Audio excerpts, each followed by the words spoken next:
I bought a house without telling my parents, then found out they planned for my brother's whole family to move in with me for free. Hi Reddit, I'm Lydia, 32, female from Texas, and I feel like I've spent most of my life in the shadow of my older brother, Adam. He's 3 years older than me, and let me tell you, he's always been the favorite. You know, the type, smart, social, and could charm his way out of anything.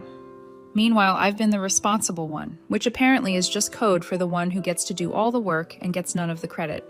Growing up, Adam always got the best of everything. Birthdays? His were these huge backyard parties with bounce houses and pony rides. Mine? A party in the dining room with a cake from the grocery store bakery. Christmas? Adam got the latest gaming console. I got a secondhand knockoff with missing controllers. My parents would just say, "You don't need all that fancy stuff. Be grateful for what you have, Lydia." And I was. I just couldn't help but notice that Adam's gratitude was never required in the same way. But the real divide hit me when I got to college. I'd worked my butt off in high school, juggling AP classes and extracurriculars to keep my GPA high. I'd been accepted to a local university and thought I had a solid plan. I'd commute from home to save on dorm costs. Adam had gone to his dream school, and my parents had covered everything. I figured they'd help me out too, right? Wrong. When I brought up my plan to live at home, my mom looked at me like I had just suggested we move to Mars. "If you're staying here, you'll need to contribute," she said matter-of-factly. "Adam got a full ride from us because he deserved it. You need to learn responsibility." I couldn't believe it. I was 18, about to start college, and they were already talking about me paying rent. Contribute turned out to be $400 a month for rent and utilities. And of course, I was expected to buy my own groceries.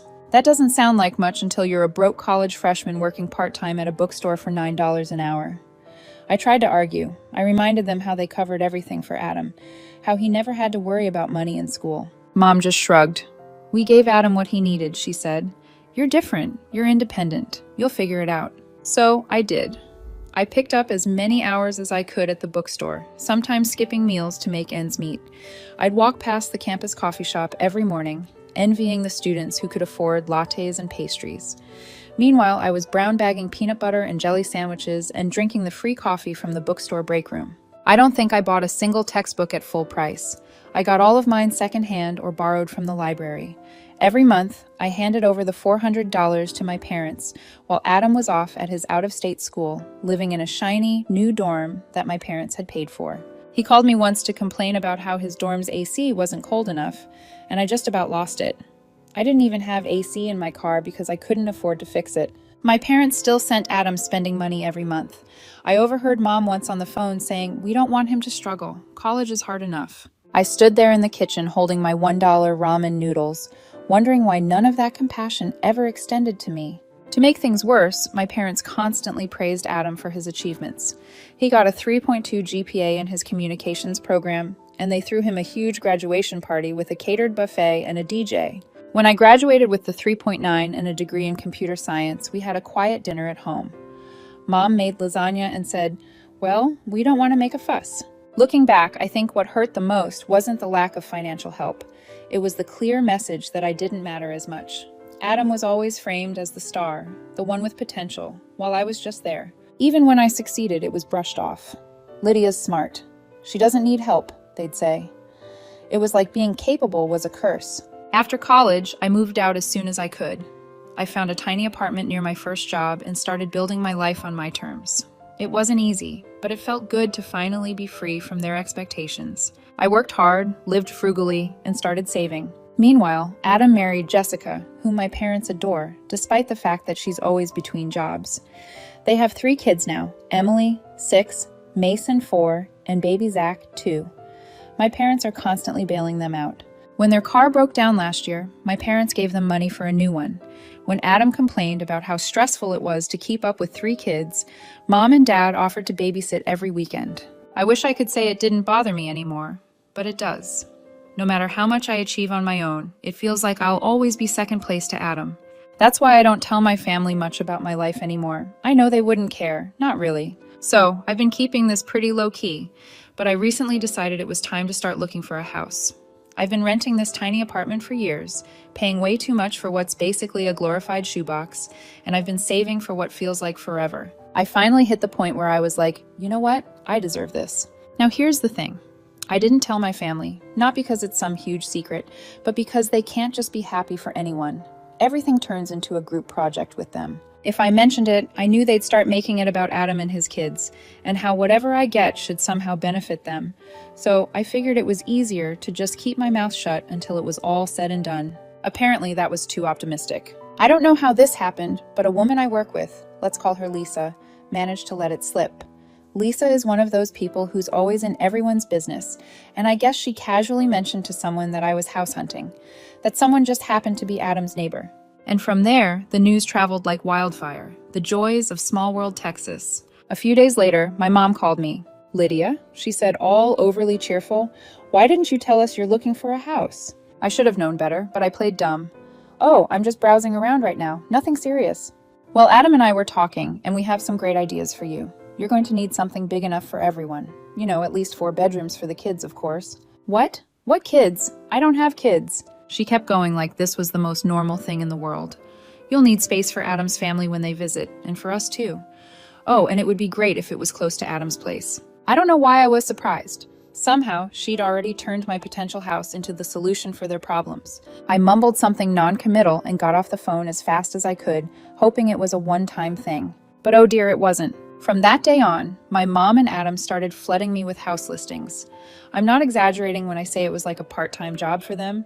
Every day I got at least a dozen links to these ridiculous houses, huge places with 4 or 5 bedrooms, pools, 3-car garages, the works. It was like they thought I was shopping for a reality show mansion. One day, Mom texted, "Did you see that one on Maple Street? It's a huge one, just perfect." Another time, Adam sent me a link to a 6-bedroom house with a note that said, "This would be so suitable for us. We could finally have space to spread out. Us." I stared at the message for a good minute, wondering how my buying a house had somehow become a group effort. The worst part was they weren't even trying to pretend it was about me. Every single house they suggested was geared toward Adam's family. This one has a finished basement. Jessica could turn it into her craft room. The kids would love the pool in this one. Look, Lydia, there's even a guest room for Mom and Dad when they visit. It was exhausting. At first, I tried to gently steer them away, reminding them that I was looking for something small just for myself, but that only made things worse. That's when I decided to stop replying. I muted the group chat and ignored their texts. I figured they'd eventually get the hint and move on. Meanwhile, I kept looking for houses on my own. I'd spend my evenings scrolling through Zillow and my weekends checking out open houses. I didn't tell anyone where I was going, and I made sure to avoid anything remotely close to Adam's neighborhood. The last thing I wanted was to run into someone who might blab to my mom. After weeks of searching, I finally found the one. A small 2-bedroom cottage just outside the city. It had everything I wanted, a cozy little porch, a sunny kitchen, and a backyard big enough for a garden. It wasn't fancy, but it felt like home the second I walked through the door. I knew it was mine. I put in an offer, and a few nerve-wracking days later, it was accepted. I can't even describe how good it felt. For once in my life, I was doing something entirely for myself, without anyone else's input. Of course, I didn't tell my family. I figured I'd let them keep sending their helpful suggestions while I quietly moved forward. But then my mom called me out of nowhere and said, "We're having dinner next weekend. You're coming, right?" I almost said no, but then I thought, you know what? Let's just get this over with. So I'm going to this dinner, and I already know what it's going to be like. They'll probably have a whole PowerPoint presentation ready. Here's the fun part. I'm planning to drop the bomb that I already bought a house. I'm not going to sugarcoat it either. I can already hear the dramatic gasps and complaints. Thanks for sticking around. I'll update you after the dinner. Update 1. Hi again, Reddit. First off, I want to say thank you for all the comments and advice on my last post. I've read most of them, and it's been a mix of eye-opening and hilarious. A lot of you said you couldn't believe how entitled my family sounds, and trust me, I feel the same way. Others mentioned how they've dealt with similar situations, and honestly, it's comforting to know I'm not the only one going through this kind of thing. Anyway, I promised I'd update you after the dinner, so here we go. Buckle up, because it was a lot. So, I show up at my parents' house last Saturday at exactly 6:12 p.m., trying to mentally prepare for whatever nonsense they were going to throw at me. The second I walked in, it was already chaos. Adam's kids were running around screaming. Jessica was parked on the couch watching TV, and my mom was bustling around the kitchen.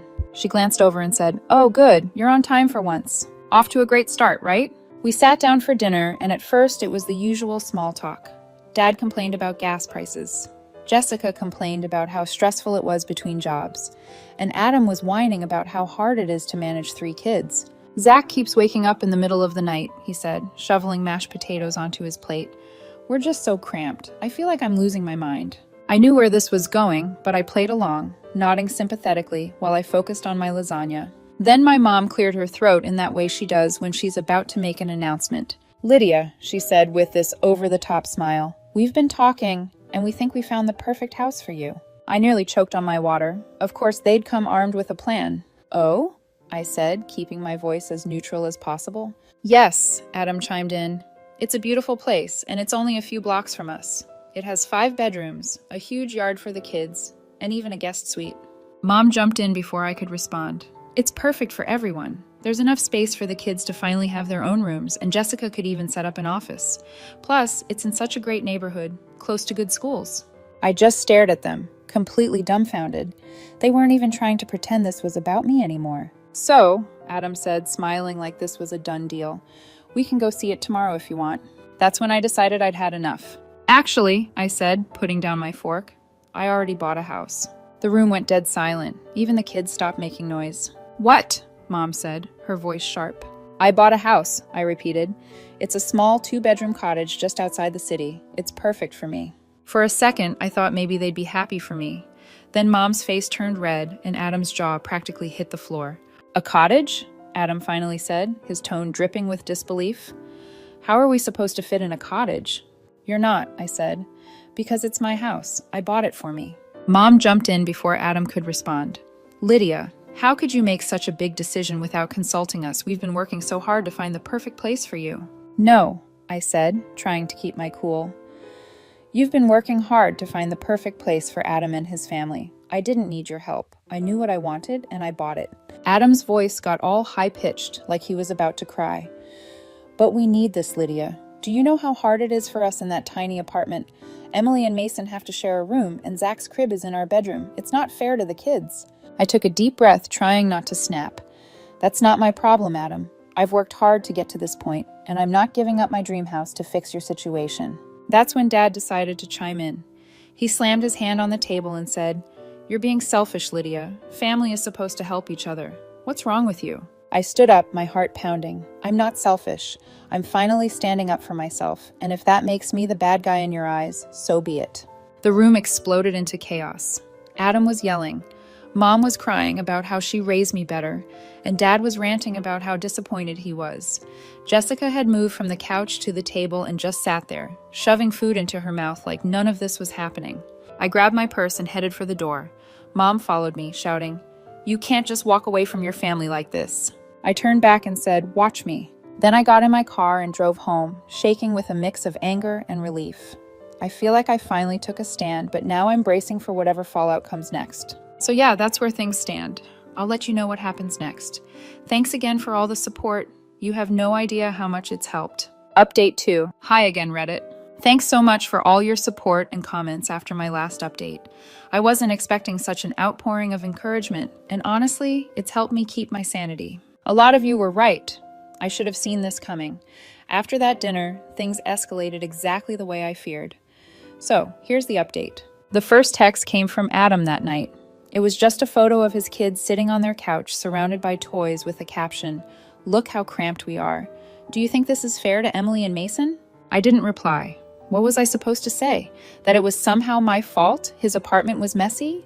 That buying a house for myself had magically caused his kids to share a room? I put my phone on silent and went to bed, hoping he'd let it go. He didn't. The next day, I woke up to 5 missed calls from my mom and a string of texts from Adam. One said, You always think about yourself. I thought family mattered to you. Another said, Mom is so upset she couldn't even sleep last night. And then the pièce de résistance. You've changed, Lydia. This isn't the sister I grew up with. Right, because the sister he grew up with was too busy being ignored to develop a backbone. I decided to ignore all of it and focus on work. But the text didn't stop. Every few hours, my mom would chime in with her own gems. You're being so selfish, Lydia. We're all disappointed in you. I hope you realize what you're doing to Adam's kids. You need to reconsider. It's not too late to sell the house and buy something better suited for the family. I muted both of them, but then they started leaving voicemails. It was the same guilt-ridden nonsense, but hearing their voices made it hit harder. Mom sounded genuinely angry. Adam sounded like he was on the verge of tears. And at one point, my dad called and yelled at me for 5 straight minutes about how I was tearing the family apart. It didn't stop there. A few days later, my aunt, who I hadn't spoken to in years, called me. She said, "I heard about what's going on with Adam. Can't you find it in your heart to help? Family comes first, Lydia." I had to laugh. This was the same aunt who barely acknowledged my existence growing up, and now she wanted to lecture me about family. I told her I wasn't discussing it and hung up. Next came the Facebook posts. Adam posted a photo of his kids squeezed together on their bunk bed with a caption, "All they want is a little space to grow, but I guess some people think family isn't worth helping anymore." The comments were full of sympathy from his friends who had no idea what was actually going on. Stuff like, "You're such a great dad. Whoever is letting you down doesn't deserve you," and "How could anyone leave you guys in that situation?" I wanted to scream. He was making me out to be the villain, and I couldn't even defend myself without looking petty. So I stayed quiet and kept scrolling. But then my mom posted something on her own page. She shared a picture of my house, how she got it, I have no idea, with the caption, "It's so sad when someone forgets where they came from. Family sacrifices so much for you, and this is how they repay you." I blocked both of them immediately, but not before a coworker messaged me to ask what was going on. Apparently Lisa, yes, that Lisa, had seen the post and was gossiping about it at work. Now, half the office thought I'd abandoned my family to live in a mansion by myself. For the record, my house is just a cottage, not exactly lifestyles of the rich and famous. The stress was starting to get to me. Every time my phone buzzed, I felt a wave of anxiety. I stopped checking social media and avoided my inbox.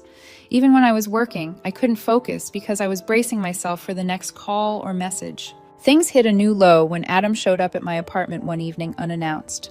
I opened the door to find him standing there with Zach on his hip and the other 2 kids in tow. He looked exhausted, and the kids were all crying or whining about something. "Lydia," he said, his voice cracking, "we need to talk." I crossed my arms and stood in the doorway, blocking them from coming inside. "What do you want, Adam?" "Please," he said, tears in his eyes. "We don't have anywhere else to go. The landlord's raising our rent again, and we can't afford it. Just let us stay with you for a little while. The kids need stability." I felt my heart sink, but I stood firm. "Adam, I'm sorry you're struggling, but my house isn't an option. It's not big enough, and honestly, this isn't my responsibility." He stared at me like I had just kicked his puppy. "So that's it? You're just going to let us suffer?" "I'm not letting you suffer. I've worked hard to get where I am, and I'm not going to let you guilt me into giving it all up." He muttered something under his breath, then turned and stormed off, his kids trailing behind him. I shut the door and leaned against it, feeling a mix of guilt and relief. The next morning, my mom called to tell me I was heartless for turning Adam away. She accused me of being cold and ungrateful and said I was going to regret it someday. I hung up without saying a word. And even as I'm writing this post, their texts are popping up nonstop on my phone. Mom sending walls of guilt-ridden paragraphs and Adam firing off photos of the kids. I even got a voicemail from Dad just now that started with, "I hope you're happy," and I didn't even bother listening to the rest. I can't take it anymore. The first thing I'm going to do tomorrow morning is change my number and only give it to trusted friends and my work. It's clear they're not going to stop until I completely cut them off. I'll deal with the social media stuff, tightening up my privacy settings and blocking anyone who might try to stir the pot, but that's for later. One thing at a time. I'll update you once I've taken care of everything. Thanks again for all your comments and support. It's really helping me get through this mess. Update 3. Hey Reddit, I'm back with another update. So, I've been reading through your comments, and wow, y'all really didn't hold back. A lot of you were mad at me for not blocking my family sooner, and honestly, you were right. After I changed my number, I went ahead and blocked them on everything. Facebook, Instagram, even the random relatives who might have tried to mediate. It felt so good to finally cut them off. But of course, it didn't take long for things to get messy again. I should have known the peace wouldn't last. It all started last weekend when my mom showed up at my house unannounced. I was in the backyard trying to figure out how to plant lavender. Google makes it look so easy, but I've already killed 3 plants when I heard someone knocking on my front door. At first I thought it was my neighbor, or maybe a delivery, but when I got to the door, there she was, my mom, standing on my porch with a pie in her hands and the fakest smile I've ever seen. "Hi, Lydia," she said, like she just stopped by for a casual visit. and not after weeks of me ghosting. "Hi," I said, caught totally off guard. I stood there for a second debating whether I should even let her in, but she shoved the pie toward me and said, "I thought I'd stop by and see how you're doing. I brought your favorite, apple." I wasn't sure if I should laugh or cry. My favorite is cherry, but okay, Mom. Against my better judgment, I let her in. I didn't want to make a scene. She set the pie on the counter and looked around the house like she was taking inventory. "This is lovely, Lydia," she said, running her hand along the back of a chair. "You've done a great job." I didn't know what to say, so I just mumbled a quick thanks and waited for her to get to the point. She sat down at my kitchen table and sighed dramatically. "I wanted to apologize," she started. "Things got a little heated, and I realize now that we were wrong to push you like that. You've worked hard for this house, and I should have respected your decisions." I stared at her, trying to gauge if she was serious. It sounded nice on the surface, but something about her tone didn't sit right with me. Then she launched into this whole speech about how proud she was of me and how the stress of Adam's situation had made everyone act out. "But that's no excuse," she said, giving me this sad, almost pleading look. For a second, I felt myself softening. Maybe she really was trying to make things right. But then she hit me with, "I was thinking maybe we could have a fresh start. I'd love to come over again sometime, maybe bring Adam and the kids. It would be nice for everyone to see your new place." And there it was. I tried to keep my cool. "I don't think that's a good idea right now," I said, choosing my words carefully. "Things are still a little tense, and I'm not ready for that yet." She nodded, but I could tell she wasn't happy with my answer. "Of course I understand," she said, but her smile was a little too tight, and her eyes kept darting around the room like she was sizing up the place. After a few more minutes of small talk, she stood up and said, "Well, I should get going. Thanks for letting me stop by. I really mean it, Lydia. I just want us to be a family again." I nodded, but didn't say anything. After she left, I locked the door and just stood there for a while, staring at the pie on the counter. Something about the whole visit felt off. For the past few days, I couldn't stop replaying the conversation in my head. Was she being genuine, or was this just another manipulation tactic? The timing seemed way too convenient. She'd spent weeks harassing me, and the second I cut them off, she suddenly shows up with an apology and a pie? It also didn't sit right with me how quickly she glossed over everything that had happened. She didn't even mention the texts, the voicemails, or the fact that I blocked her. It was like she was pretending none of it had ever happened, which felt weird. And the whole thing about bringing Adam and the kids over? That didn't feel like a casual suggestion. It felt calculated, like she was testing the waters to see how much I'd let slide. I haven't reached out to her since, and she hasn't contacted me again either, but I can't shake the feeling that this isn't over. Knowing my family, there's probably something else brewing, and I'm just waiting for the other shoe to drop. What do you think, Reddit? Was my mom being sincere, or is there more to this than she's letting on? Part of me wants to believe she's genuinely trying to fix things, but the other part of me feels like I'd be an idiot to trust her. Let me know your thoughts. I could really use some outside perspective right now. Update 4. Hi, Reddit, I'm back. And wow, do I have an update for you. Hopefully the last one. I wish I could say things have calmed down, but instead everything has gone from mildly irritating to full-on crazy. I don't even know where to start, but let's just say I'm officially done giving my family the benefit of the doubt. So, you remember how my mom stopped by with that apology and a pie? At the time, I told you all I had a bad feeling about it. Turns out my gut was right. Something about her visit wasn't sitting well with me, but I couldn't figure out why. She seemed way too interested in every detail of my house, from the locks on the doors to the layout of the rooms.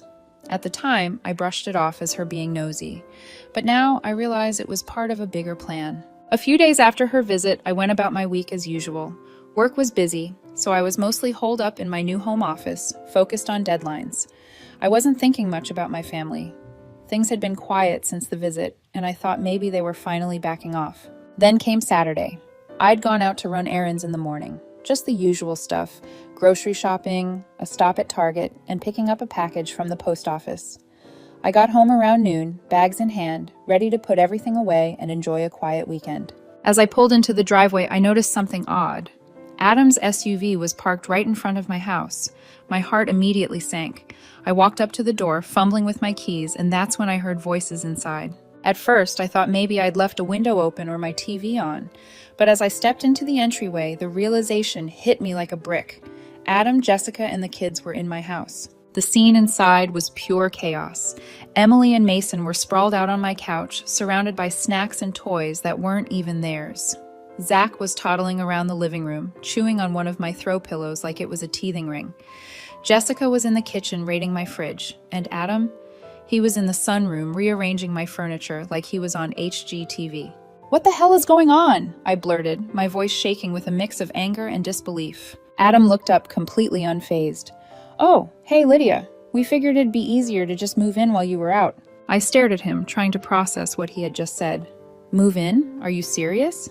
He rolled his eyes like I was the one being unreasonable. "Mom gave us the key. She said it'd be fine." I felt like I was going to explode. "Mom gave you what key?" "The spare key," he said, gesturing toward the kitchen counter where I'd left it during Mom's visit. "We really needed the space, and your house is perfect for us. It could have been bigger if you'd listened to us, but it'll do, and Jessica can finally have an office." "Get out," I said, my voice dangerously calm. "Lydia, don't be like that," Jessica chimed in, leaning against my fridge with a sandwich in her hand. "You're single. You don't need all this space. This house makes way more sense for us." I couldn't believe what I was hearing. They were talking about my house like it was just another one of my parents' handouts for Adam. "Get out of my house," I repeated, louder this time. Adam scoffed. "We're a family, Lydia. Stop being so dramatic. We've already started settling in, and the kids love it here. It's not like you're using all this space anyway." I didn't even know how to respond. I was so angry I could barely think straight. Instead of arguing, I pulled out my phone and started dialing 911. "Seriously?" Adam said, his voice dripping with disbelief. "You're calling the cops on your own family?" "Watch me," I said, holding the phone up so he could see. When the dispatcher answered, I calmly explained the situation, that my brother and his family had broken into my home and were refusing to leave. Adam and Jessica tried to argue with me while I was on the phone, but I ignored them. By the time the cops arrived, I was shaking with adrenaline, but I was also determined not to let them get away with this. The officers were professional but firm. They asked Adam and Jessica to explain why they were in the house, and their story was as ridiculous as you'd expect. "We're a family," Adam said, as if that was a valid legal defense. Jessica kept going on about how I had plenty of space and how it was the right thing to do. The officers weren't having it. They told Adam and Jessica that they were trespassing and that they needed to leave immediately. Adam started yelling, saying he didn't know it was a big deal, and Jessica muttered something about how I was being selfish. I stayed silent through the whole thing, letting the cops handle it. It was honestly satisfying to watch Adam and Jessica pack up their stuff, including the snacks they'd raided from my pantry, and shuffle out the door. After they left, one of the officers pulled me aside and asked if I wanted to press charges. I thought about it for a moment, but honestly, I just wanted them gone. I told the officer I didn't want to press charges as long as they stayed away from my property. He nodded and said they'd file a report in case anything else happened. Once they were gone, I locked the door and just stood there for a while, taking it all in. My house felt different now, violated almost. The idea that they'd just let themselves in without asking, without even caring how I'd feel about it, made my skin crawl. I've already called a locksmith to get all the locks changed, and I'm thinking about installing a security system too. I'm done giving them the benefit of the doubt. This wasn't a misunderstanding or a moment of desperation. This was entitlement, plain and simple. I'm still trying to wrap my head around the fact that my own brother thought this was okay, and the fact that my mom gave him the key? I don't even have words for that yet. I called my lawyer this morning, explained the whole situation, and had a formal cease and desist letter drafted and sent to my mom, Adam, and Jessica. The letter outlined everything they'd done and made it clear that if they continued to harass me, I wouldn't hesitate to take legal action. Anyway, that's where things stand for now. I'm still furious, but I'm also kind of numb. Part of me is wondering if this is really over or if they're going to try something else. Thanks again to everyone who's followed along and supported me through this wild ride. Your advice, validation, and even the tough love have meant more to me than I can say. Take care, Reddit.